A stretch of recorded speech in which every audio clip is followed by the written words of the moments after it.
Some people think, of course, that seeing enlightenment as a person is somehow a falling away from the Buddha's original teaching, that creating images of the Buddha and so on is a kind of deification. The Buddha was, after all, a good Protestant, teaching against rites and rituals and so on. And here, of course, we see the influence of, in parts of the West certainly, of the effect of the Reformation and Protestantism. There's deep suspicion of the image. So if we have problems with the image, we might, and maybe even we're affected by the Counter-Reformation as well, if we've had a Catholic conditioning. But perhaps we need to have a good look if we have, we feel somehow it's vulgar or wrong, or it's a kind of decadence to have images of the Buddha. Maybe we need to have a good look at our own conditioning.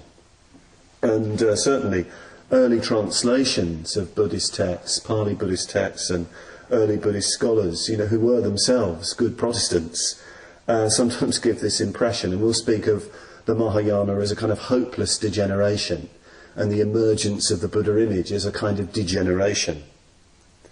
It's quite clear when you look at early Buddhism, at the Buddhism of the Pali Canon, that the Buddha and the great disciples are a real presence in the sutras, in the literature, and for the people.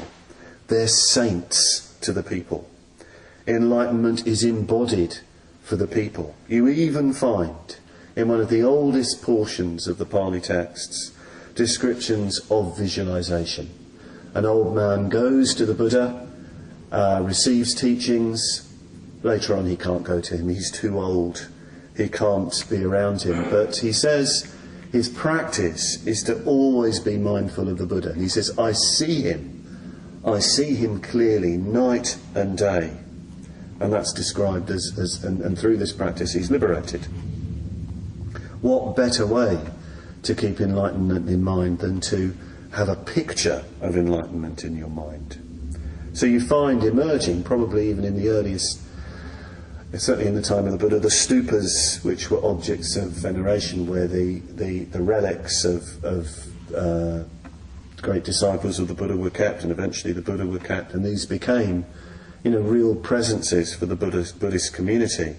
And in time, the emergence of the Buddha image, creating images of the Buddha to depict, to try and encapsulate in stone and paint, the Buddha form. And in fact, it's now being thought that the Buddha image emerged a lot earlier than was previously thought.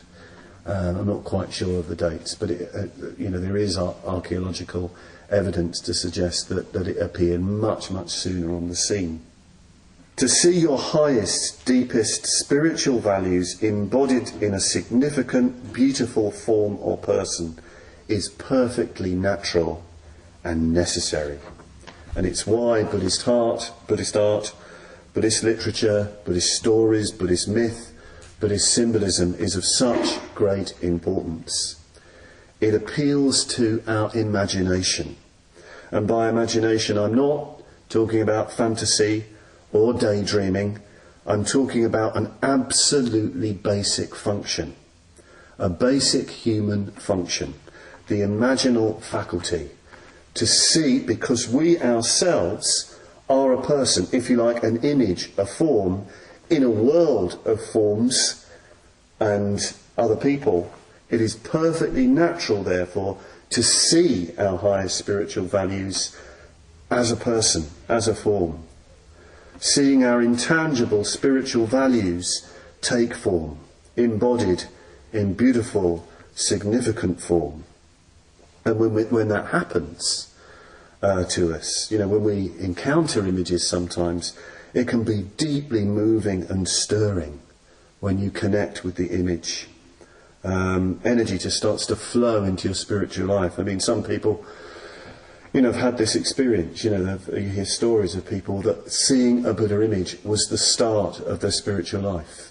They were so stirred. They kind of saw themselves, if you like. Just thinking back to my own experience, the first images I saw of Padmasambhava were deeply, deeply stirring, for example.